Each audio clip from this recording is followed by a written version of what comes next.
the day Joel dumped me out of the blue. He blocked every single way of contacting him overnight. I lost 5 kilograms in a single month. I was so depressed I even tried to slit my wrists, until my best friend snapped me out of it with a slap.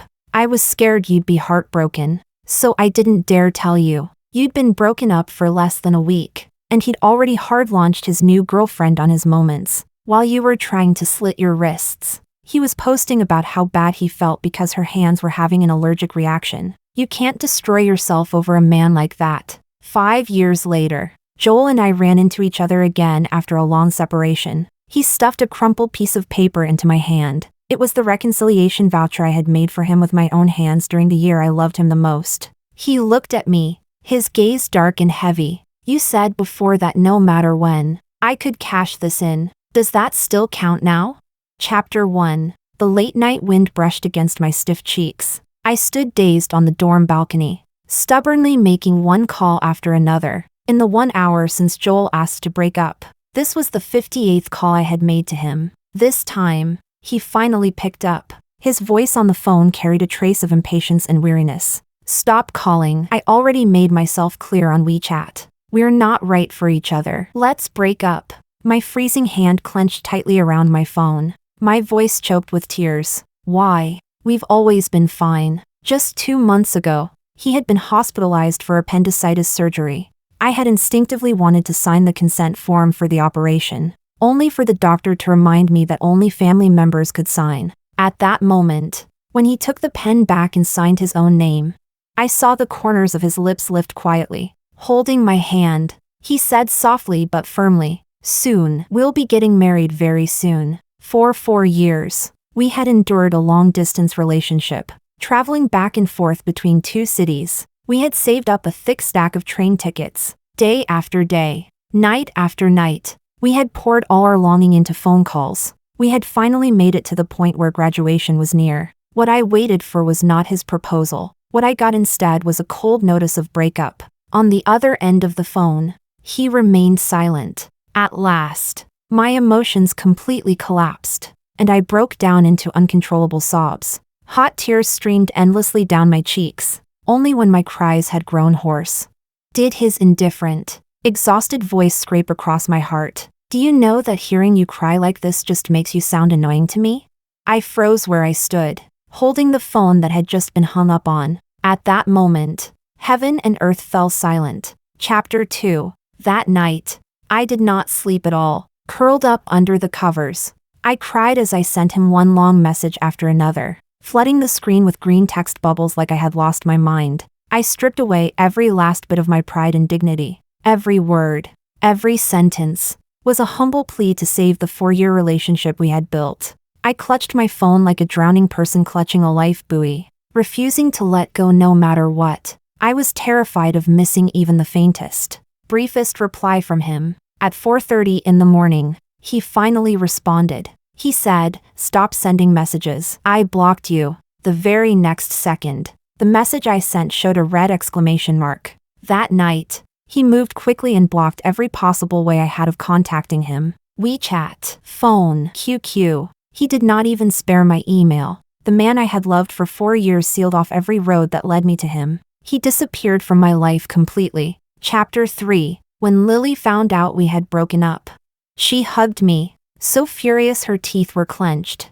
Isn't this just a cliff drop breakup? 9 times out of 10, when someone cuts things off like that, it means there's someone else. I shook my head and said with absolute certainty, no, he's not that kind of person. Maybe we were apart for too long, and he just got tired. Joel had a handsome face. Over those 4 years, that face had drawn plenty of pretty girls to him, but he had always turned them down firmly. If he were really the type to chase after whatever caught his eye, he would not have waited 4 years to do it. Even the day before he broke up with me, he had still sent me his usual, good morning, and good night, on WeChat. I blindly believed that he would be the exception. Lily looked at me like she wanted to say something, but in the end, she only let out a helpless sigh. In the period right after the breakup, I still refused to give up. I reached out to every mutual friend we had, trying to ask about Joel, but they all looked uncomfortable. From the way they spoke, I could tell Joel had told them not to mention anything about him to me. He had severed every last tie between us by force. He was ruthless enough not to leave me even the slightest room to adjust. I stood in the ruins of this relationship, holding nothing in my hands except a verdict that said we were incompatible. But he would not even properly tell me exactly how we were incompatible. If we were incompatible, why had he never said a word about it during those 4 years? Chapter 4. After the breakup, I spiraled into long-term self-doubt. It was as if I were possessed, searching over and over within myself for the reason this relationship had failed. Was it because I was not gentle or thoughtful enough? Because I had not cared for him enough? Was it because I had gone too long without visiting him, and our feelings had faded? Was it because sometimes I argued with him, and he had grown tired of me? One by one, those thoughts took root in my heart, until they finally piled up into a heavy mountain that crushed me completely. I began to lose my appetite, and my 3 meals a day suddenly dwindled to 1, and even that one meal tasted like nothing. At night, I could not sleep. The moment I closed my eyes, all I could see were memories of Joel. I remembered the teacher's appreciation banquet after the college entrance exam. Back then, as class president, he handed a bouquet of flowers to our teacher. Amid thunderous applause, he turned around with another bouquet of roses in his hands. Then he slowly walked over to me. He placed that vivid red bouquet in my arms, his deep gaze fixed steadily on me. He said, "Julia, will you be with me?" Again and again. My pillow was soaked with tears. With the sharpest blade, he laid me across those memories and carved me apart inch by inch. In just 1 month, I lost 5 kilograms. I stood in front of the mirror, looking at the haggard version of myself reflected there. My dull cheeks had hollowed slightly. My eyes were bloodshot, and my eyelids were so swollen they looked like walnuts. My best friend finally could not bear to watch any longer and dragged me to the hospital to see a psychiatrist. The diagnosis showed that I had moderate depression. Chapter 5. I stumbled out of the consultation room in a daze, and then the doctor called my best friend back in, leaning against the wall outside. I heard the doctor's earnest voice from behind the door. "Her condition is pretty bad. The test results show she's already developed suicidal tendencies, so you need to keep a close eye on her. And as for her boyfriend, see if you can get in touch with him. It would be best if he could come and accompany her through treatment. After all, the heart's illness needs the heart's cure." A faint spark of hope suddenly stirred in me. If he knew about my condition, would he come and stay with me through treatment? Could there still be room to mend what was between us? After my best friend came out, she said she needed to go to the bathroom. I knew she was trying to avoid me so she could call Joel. I quietly followed her to the stairwell. She called several times before Joel finally picked up. As if he had no choice. She had always had a fierce temper. Yet for my sake, she forced herself to hold it back and pleaded with him as calmly as she could. "Julia is really in a terrible state right now. The doctor said it's already depression, and she needs you to cooperate with the treatment. I'm begging you, for the sake of the past 4 years, can you please help her?" I did not know what he said on the other end, but it enraged her instantly. "What do you mean I'm lying to you? Why would I lie about something like this? Hello? Joel. You bastard. You're a damn piece of trash." She hung up while cursing and turned around. The moment our eyes met, both of us had red-rimmed eyes. She stepped forward and pulled me into a tight hug. "It's okay. I can go through treatment with you too. I'll help you get through this. Don't cry. We'll get better." Chapter 6. I wanted to pull myself together. I did not want my best friend to worry about me, and I definitely did not want her to lower herself and beg Joel for me ever again. So in front of her, I pretended I was fine. I forced myself to eat and drink. I forced myself to laugh out loud. But the emotions that came crashing back were like a ship no longer under my control, rocking unsteadily as it drifted through the deep sea, dragging me farther and farther into endless darkness. Until one day, my best friend knocked the knife away from my wrist. Only then did I suddenly come back to my senses, tears streaming down her face. She slapped me hard across the cheek. I fell to the floor, my face burning with pain. "I was afraid you'd be heartbroken, so I never dared tell you. You'd been broken up for less than a week, and he'd already hard-launched his new girlfriend on his moments, while you were trying to slit your wrists. He was posting about how bad he felt because her hands were having an allergic reaction. Julia, you can't destroy yourself over a man like that. Wake up.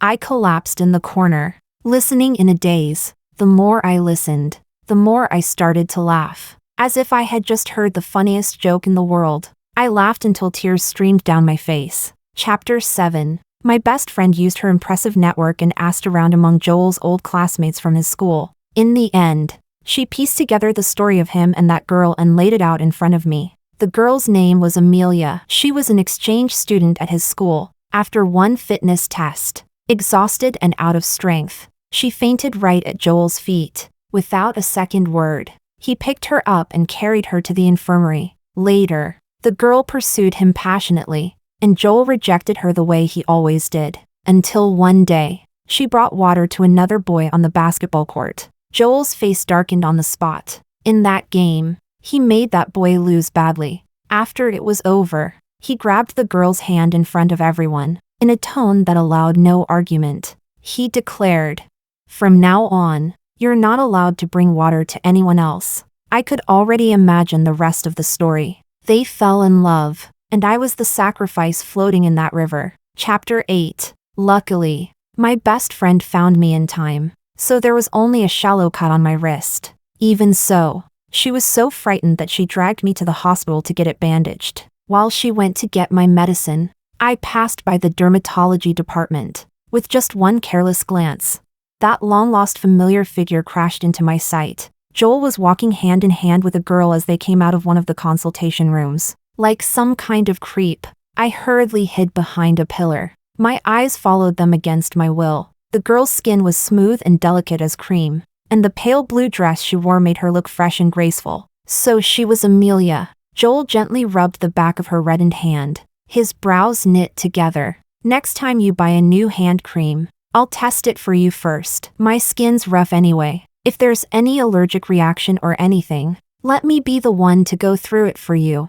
Her fair, delicate hand wrapped around his arm, and she tilted her head up at him with a sweet smile. "It's just a little allergy. I can just take some medicine. Look how worried you are. You even insisted on coming all the way to a hospital in another city." He raised a hand and affectionately ruffled the top of her hair. "This dermatology department is nationally renowned. You may not care about yourself, but I do." At some point, it had started to rain outside. He took off his coat and draped it over her head. Those same arms that had held me countless times were now wrapped tightly around her waist. My hand suddenly began to shake violently. My phone slipped from my hand and hit the floor with a sharp clatter. Tears, large and heavy, began falling uncontrollably. I stood by the window on the second floor, watching the two of them pressed close together as they hurried toward the parking lot. The rain pattered densely against the glass. The person I had longed for day and night became blurred and indistinct behind the curtain of rain. Chapter 9.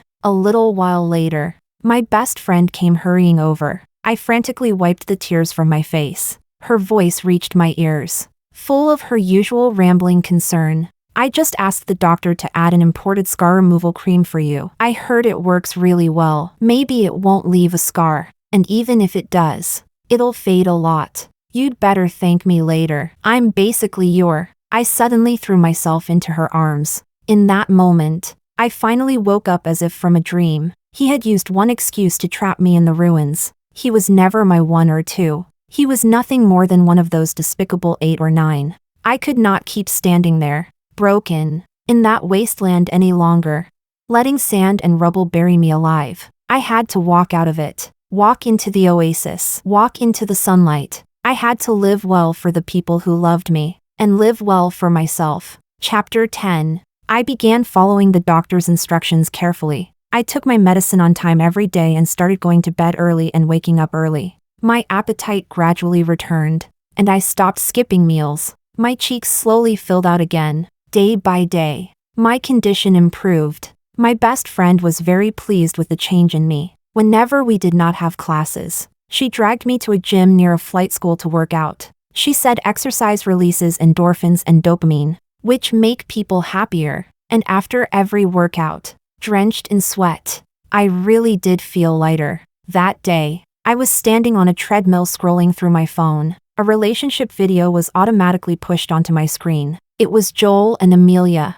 sharing pieces of their life together. They had rented a beautiful apartment together. They had even adopted an adorable ragdoll cat. In front of the camera, he kissed her cheek gently, and her eyes curved sweetly as she blushed shyly. The blood in my body seemed to turn cold all at once. Back when we were in love, I had imagined our future too. 2 people, 1 cat, 4 seasons, 3 meals a day. Now, he had given all of that to someone else. He was living with someone else the future I had once longed for. In that instant, all the effort I had made over the past 3 months came crashing down. I lowered my head, and tears fell heavily onto my phone. One after another, the boy running beside me heard me and stopped. Leaning over, he asked with concern, "Are you okay?"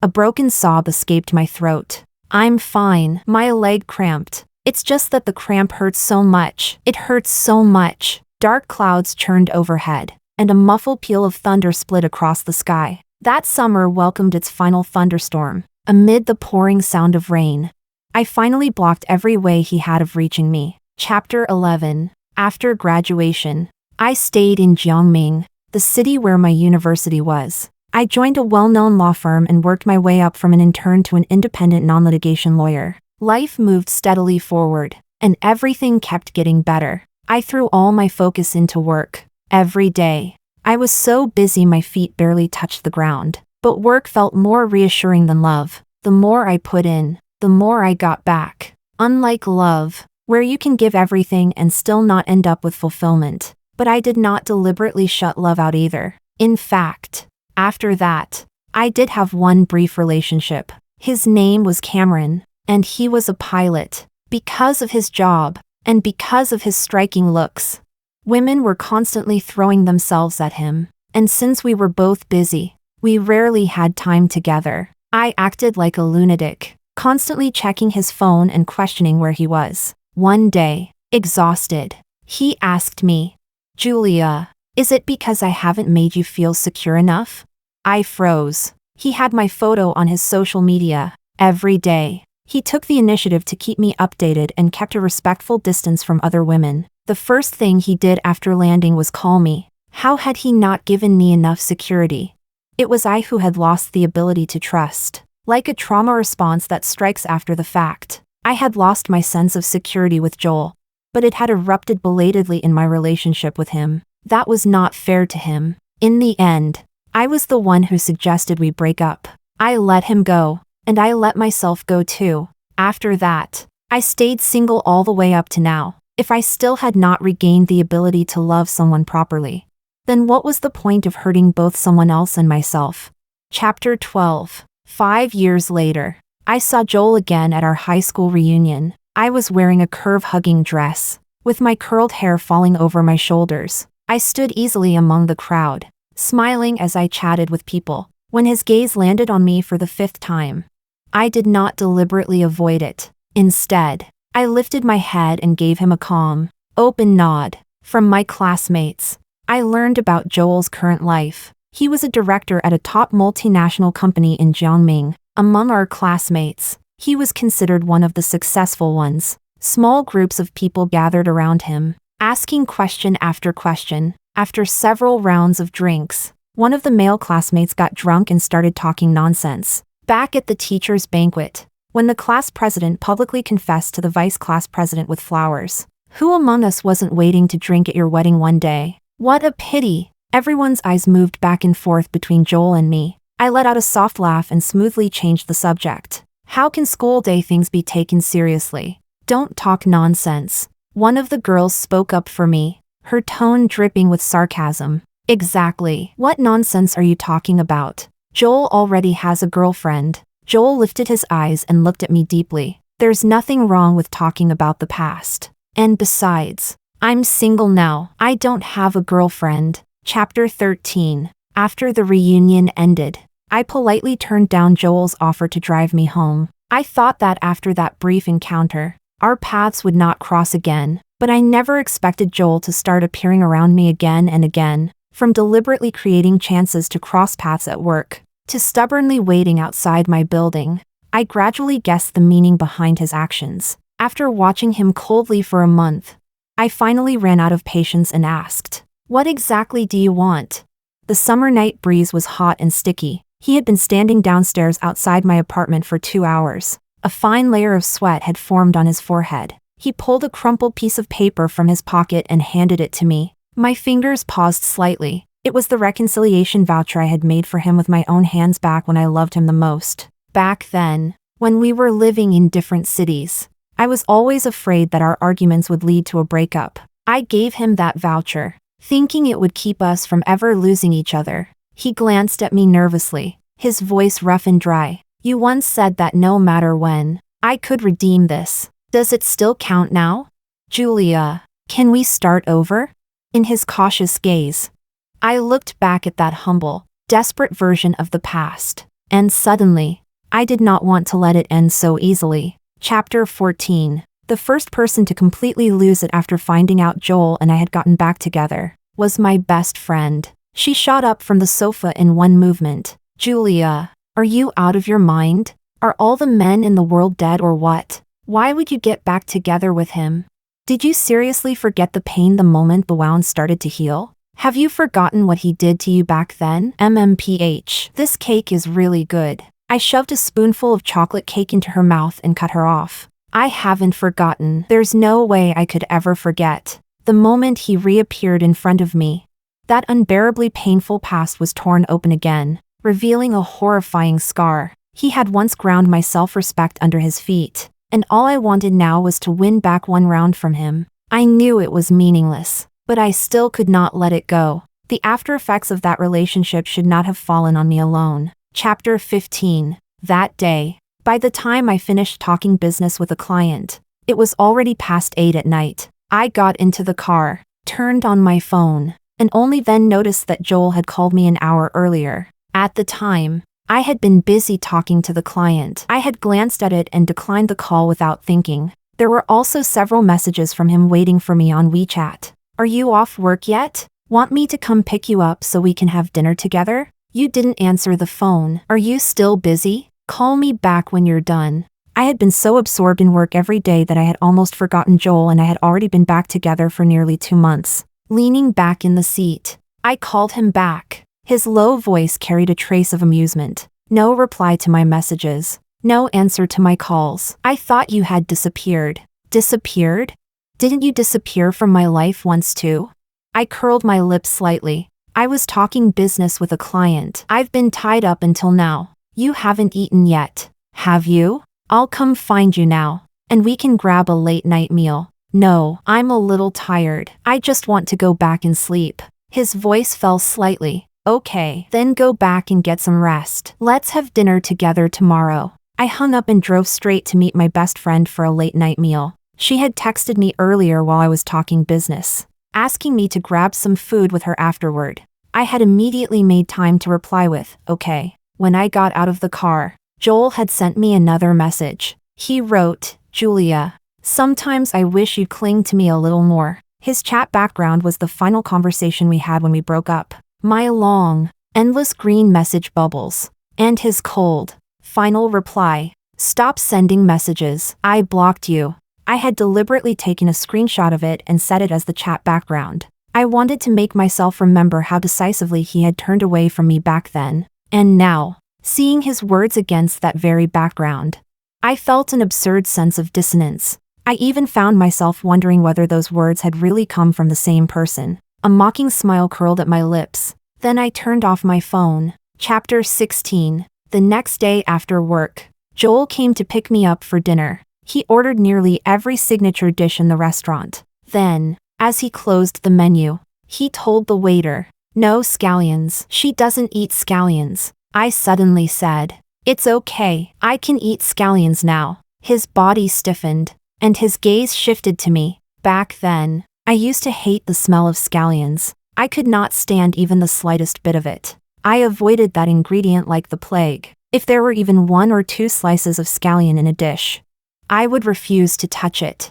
But there were always restaurants that forgot what customers asked for and still threw in a whole handful of scallions. At times like that, Joel would pick up his chopsticks and patiently remove every single piece for me. After we broke up, I forced myself to get used to the taste of scallions. And I also got used to the days when no one would pick them out for me anymore. I looked straight at him and said slowly, "After we broke up, there was no one left to pick out the scallions for me, so I learned to eat them a long time ago." In just an instant, the rims of his eyes turned red. He clasped both of my hands tightly, trembling slightly. "Julia, I'll never leave you again." Chapter 17. Halfway through dinner, a fish bone got stuck in my throat. Joel tried feeding me mouthfuls of rice and even made me drink cola, but the bone remained stubbornly lodged there. My eyes filled with tears from the discomfort. He hurried to pay the bill and drove me to a nearby hospital. In the emergency room, the doctor removed the fish bone for me.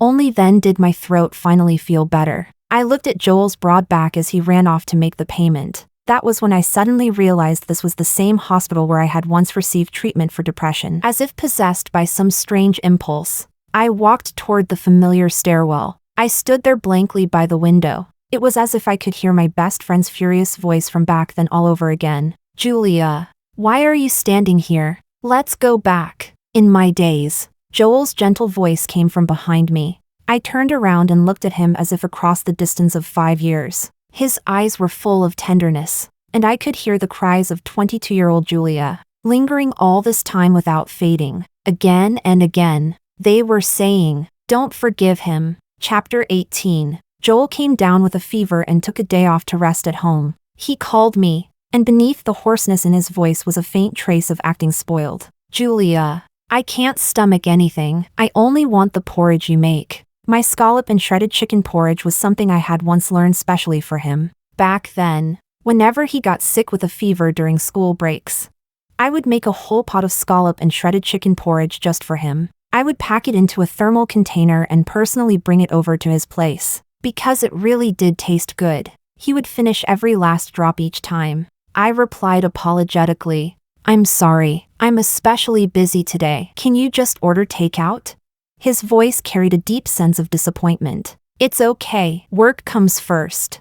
Then, afraid that I might overthink it, he quickly added, "My fever's already gone down. I can take care of myself. Just focus on your work and don't worry about me." I hung up. One of my coworkers smiled at me teasingly. "Aren't we actually pretty free today? Are you avoiding your boyfriend?"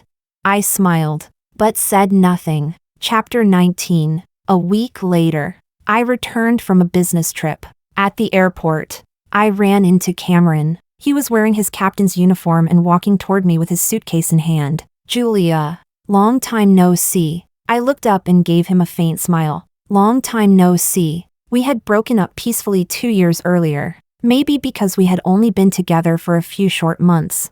We had avoided the bitterness most couples go through after a breakup. We could even still casually like each other's posts on social media. Not long after the breakup, he transferred to international routes. We had not seen each other since. Now he and I sat in a quiet cafe, chatting. We talked a little about work over the past 2 years. It turned out that, to take care of his parents, he had switched back to domestic flights. I asked casually, "What made you decide to fly international routes back then? I remember you really hated dealing with jet lag." He tugged at his lips in a half smile. I wanted to go farther away to nurse a broken heart. My hand, still holding the coffee cup, stiffened. When I had asked to break up back then, he had gone silent for a long time before agreeing. Before we parted, he hugged me one last time, his chin resting in the hollow of my shoulder. In a restrained voice, he said, "I know you've been hurt, but you have to remember, you were just unlucky enough to eat one piece of candy that had gone bad. But you can't say that from now on. You'll never eat candy again. Julia, people have to keep moving forward. Don't let something rotten take up space in your heart. If you keep that spoiled candy in your mouth, how am I supposed to offer you chocolate?"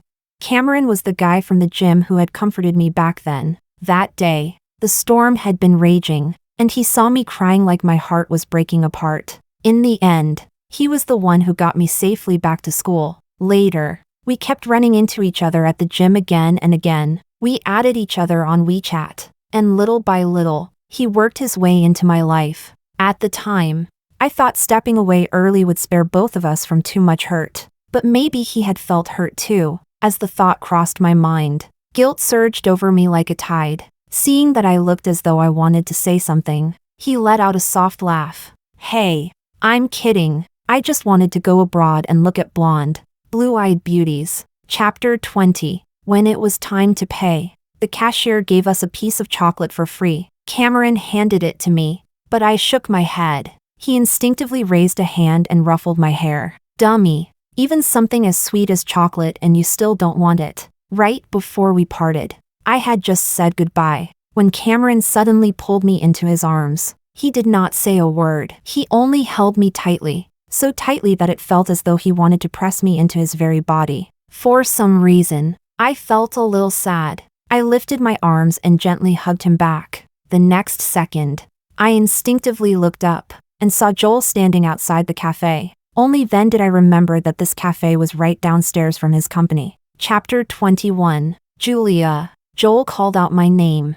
I did not feel the slightest panic of being caught. Instead, I stood there calmly and watched him walk toward us. When he reached my side, he grabbed my hand, threading his fingers through mine as if staking his claim. I frowned slightly and tried to pull my hand away in discomfort. His eyes darkened for a brief moment, and instead he held on even tighter. Cameron's gaze moved between the two of us. He seemed to understand the situation very quickly. After all, when we first met at the gym, Joel's sharply defined face had appeared again and again on that phone screen soaked with my tears. Cameron curled his lips into a faint smile and said to me, with a hint of deliberate provocation, "I'll be staying in the country from now on. If you have time, let's have a meal together sometime." I nodded and politely said yes, but I felt Joel's hand tighten all of a sudden. Chapter 22. The car had been driving for nearly 20 minutes. Joel, who had been silent the whole time behind the wheel, finally could not hold back any longer and asked, "Who is he?" I faced the window, looking out at the dazzling city lights, and answered flatly, "My ex-boyfriend." The car came to a sudden stop at a red light. I turned my head and saw the veins at his temples stand out slightly. That used to be a sign that he was about to lose his temper. But even after waiting through the 90 seconds of the red light, his outburst never came. Instead, I heard him ask in a voice that was almost pleading, "Next time, could you not see him?" I pretended not to understand. What's wrong with meeting a friend? He let out a quiet, mocking laugh. Do friends hug you? There's no such thing as pure friendship between a man and a woman. And as soon as he said that, it was as if fate had timed it perfectly. The car screen suddenly lit up with an incoming call from Amelia. Chapter 23. The calm and peaceful surface of the past 2 months was finally torn open by that phone call. I gave a soft laugh and asked him in return, "Like you and Amelia back then?" His expression instantly turned flustered. Frowning, he reached out, wanting to hang up. I pushed his hand away and pressed accept. A woman's crying immediately echoed through the narrow car. "I'm in Jiangming. I miss you so much. Can we meet just once?"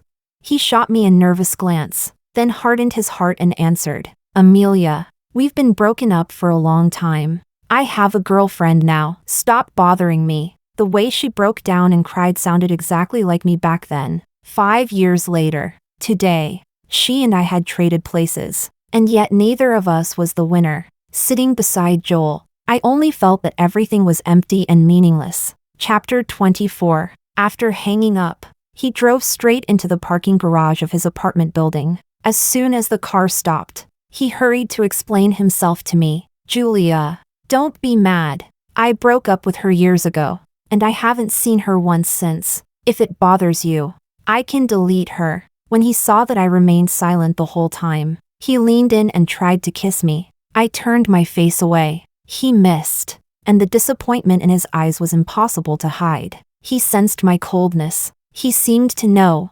faintly, that if he let me go home tonight, then whatever possibility remained between us would be completely over. So he insisted on making me stay the night at his place. What he did not expect was that I went straight into the guest room and shut him out. Chapter 25. At 2 in the morning, I woke up thirsty. I got up and went to the living room to pour myself a glass of water. The moment I looked up, I saw that lonely figure on the balcony. Joel was leaning against the railing. A dim red glow burned between his fingers, sending up a hazy thread of smoke. Hearing movement behind him, He turned around, and our eyes met. He gave a light cough and immediately crushed out the cigarette in his hand. Sorry, I couldn't sleep, so I got up to have one. I'd already quit for a long time. After we got back together, I had told him that I did not like the smell of smoke. I was so sensitive to it that even the slightest trace made me uncomfortable. He had immediately promised that he would quit smoking for me, and for a long time, I really had not smelled even a hint of smoke around him. Now that he had started again, it could only mean one thing. Something was on his mind. What was it? I knew perfectly well, but I had no interest in caring. I tossed out a simple, "It's fine," and turned to go pour myself some water. Suddenly, he called out to me, "Julia, you've changed a lot." Chapter 26. In that disastrous relationship, every bone in my body had been shattered. Then I gritted my teeth and painstakingly pieced myself back together little by little. Of course I had changed. How dare he expect me not to? I turned back to look at him. How have I changed?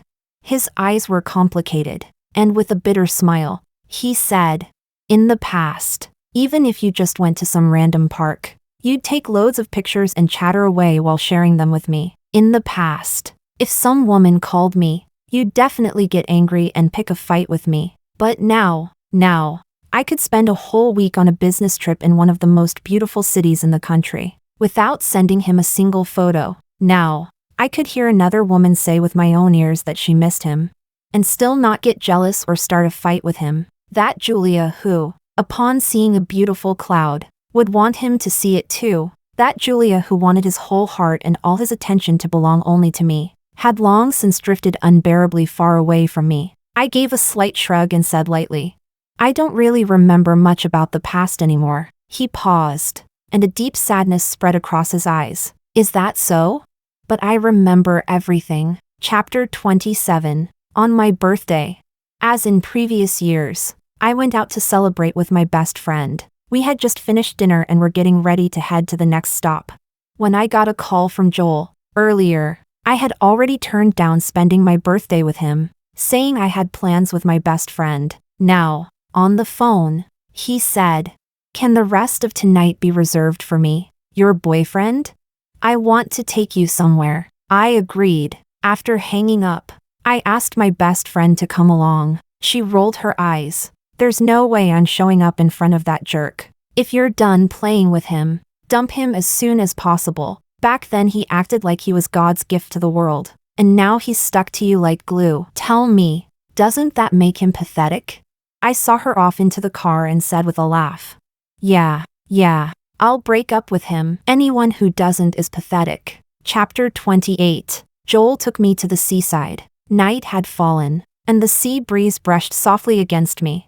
I looked up and saw bright red words hanging high in the night sky. "Happy birthday to Whitney." Whitney is my English name. The lights of hundreds of drones lit up the sky, painting a small stretch of the sea in romantic red. I stood by the shore, listening to the waves of envy rising and falling among the women around me. Inside, I did not feel the slightest ripple. Suddenly, a row of fireworks ignited along the beach. Their glow illuminated a circle of vivid roses. At once, a bad feeling rose in my heart. Joel took my hand and led me to the center of the roses. Many familiar high school classmates appeared around us. Even plenty of passers-by by the shore gathered to watch the excitement. Joel looked at me with burning eyes. I met his gaze numbly. I did not know what he was thinking. We had only been back together for 3 months. For him to propose so urgently, it was probably because my recent coldness had made him feel threatened. He must have thought a marriage could tie me down. I watched helplessly as he opened the velvet box in his hand. The diamond ring glittered brilliantly. He held it out before me and said with deep affection, "Julia, will you marry me?" Chapter 29. The crowd immediately began cheering excitedly. All anyone could see was the warm surface of the proposal. No one knew how riddled with cracks it really was. Joel looked at me with a deep gaze. It was filled with expectation and tenderness. Suddenly, I heard a familiar voice coming from the crowd. "Young lady, long time no see, so you're the one being proposed to." I turned around and immediately recognized the female psychologist who had treated me back then. At that time, I had gone to see her every week for follow-up appointments. She was a very good doctor. One who treated not only illness, but the heart as well. She comforted me countless times and gave me tremendous help. Doctor, long time no see. She stepped forward and patted the back of my hand, her tone full of relief. That's more like it. You have to keep moving forward in life. When you had depression 5 years ago, your condition was truly terrible. We had only just finished saying you had suicidal tendencies. And right after that you slit your wrist. It's okay to have chosen the wrong person. It all passes. If that boyfriend back then was no good, this one must be better. I'm really happy for you. Her voice was very low, almost whispered right by my ear. But Joel had always had sharp hearing. Her words struck him like a bolt of lightning. He froze in place, unable to move. The ring slipped from his hand and fell onto the sand. The look in his eyes as he stared at me was full of disbelief. Julia, so you weren't lying to me back then, you really? I ignored him. I bent down, picked up the ring, and placed it back in his hand, my expression calm. I cut him off. Joel, let's break up. The fireworks burned out. The crowd erupted in shock. Chapter 30. Joel followed me all the way to my apartment. He stood in front of the door, determined to get in, left with no choice. I opened it and let him inside. The moment I turned around, he wrapped his arms tightly around me from behind. Moving quickly, he grabbed my left hand and pushed up my sleeve, exposing my wrist. That faint scar fell into his sight. His breathing slowed for a moment. The chest pressed against my back heaved violently. Did it hurt? Julia, did it hurt? 5 years ago. How badly I had wanted to hear him ask me that in person. Back then, I had even dreamed again and again of the pained look in his eyes. Over and over, I used those dreams to lie to myself. And now, 5 years after the scar had healed, he was finally asking me, did it hurt back then? But I no longer had any desire to answer. His burning tears fell against my neck. His rough fingertips trembled as they brushed over my scar again and again. I'm sorry. I thought you were lying to me. I was such a bastard. You used to never lie to me. Why didn't I believe you back then? My face cold. I pulled his hand away, and from his embrace. It's not that you didn't believe me. It's just that, back then, compared to my depression, maybe you cared more about her skin allergy. When he no longer loved me, my blood and tears were worth nothing. They were not worth him spending even 1 extra ounce of care on me. Now that he had fallen in love with me again, even an old scar from years ago was enough to make him feel unbearable pain. How cruel his love was. So clearly divided. So utterly without reason. Chapter 31. Actually, I saw you at the hospital the day I cut my wrist. You were there with her, taking her to dermatology. His eyes shook violently, and he hurried to explain. We were together for less than a year before we broke up. Julia, I regretted it long ago. After that, I kept trying to find you, but you had blocked every way I had to contact you. You also made all our friends and classmates keep your information from me.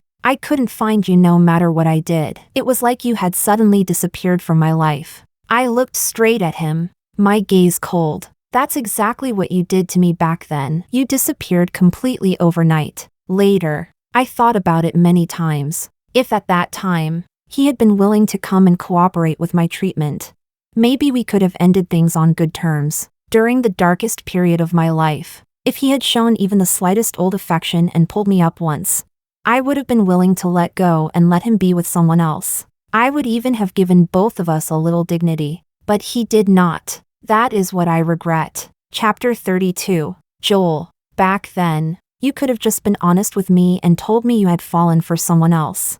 But instead, you hid your betrayal and used some excuse about us being incompatible to break up with me. Do you know how long I spent questioning myself over and over? I not only doubted myself, I also lost the ability to trust other people. I couldn't even enter another relationship properly. 4 years. I kept asking myself what exactly I had done wrong. I kept wanting an answer from you. I looked at the pain surging in his eyes. In a hoarse voice, he said, "No, Julia, it was my problem. It was always my problem. You were good. You were always good." I smiled lightly, as if none of it mattered anymore. Yes, I was. I've known that for a long time. So I stopped caring about your answer a long time ago. Isn't the reason you came back because you can't forget how good I was to you? I stood in front of him, looking at how lost and defeated he seemed. And in that moment, I finally let go. The Julia from back then had loved fiercely and fearlessly. She had offered up her whole heart. She had simply given it to the wrong person. Chapter 33. So, Joel, stop bringing up the past to me. My past and your past are not the same. From beginning to end, what he received was all of my love. What I received was his abandonment halfway through. The one who was loved and the one who was not loved. How could their memories ever be the same? Let's break up. I've said it clearly. You can leave now. You once took away my self-respect and my pride. And I, too, played with your pride and your dignity. At this point, we no longer owe each other anything. A trace of despair flooded his reddened eyes. He stepped closer again, trying to grab my hand. No, I won't break up. You can't break up with me. I still have the reconciliation voucher you gave me. You're not allowed to ask for a breakup. I shook him off and laughed at how absurd it was. Coldly, I reminded him that reconciliation voucher was only valid when I loved you. Now that I don't, it's just a worthless piece of paper. He was not the only one whose love and hate were clear-cut. My love, too, had a backbone of steel. In the end, I shoved him hard out the door. Chapter 34. Early the next morning, I sat in the departure hall, drinking coffee. When the boarding announcement came on, I received a message from Joel. I bought your favorite breakfast. I'm waiting for you outside your door. Julia, can you give me a chance to make up for the hurt I caused you back then? Half a month earlier, I had already accepted the promotion transfer my boss offered me to move to Hucheng. I had packed my luggage long ago and already given up the apartment. Joel knew nothing about any of it. Without hesitation, I dragged him into my blacklist. Before boarding, I pulled out my SIM card and threw it into the trash. Just like throwing away one piece of baggage I never should have brought on board. The plane flew steadily through the sky 10,000 meters above the ground. Then a familiar voice came over the intercom. Dear passengers. Hello, this is your captain speaking. There is an old friend of mine on this flight, and I'd like to use this announcement to say something to her. To 28-year-old Julia. With all my heart. I wish you brighter days ahead. A faint smile curled on my lips. I could already guess that the breakup message from last night had been gleefully spread around by my best friend. A flight attendant approached me with a smile and handed me a piece of chocolate. Miss Julia, our captain, Cameron, said this is for you. I lowered my head, unwrapped it, and took a small bite. The rich taste of chocolate melted on my tongue. Cameron had not lied to me. Chocolate really was sweet. Chapter 35. I lifted my head and looked out the window. In the distance, mountains and rivers stretched vast and grand beneath an endless sky. There are countless beautiful places in this world, and I believe that one day, I will find the most beautiful scenery of all.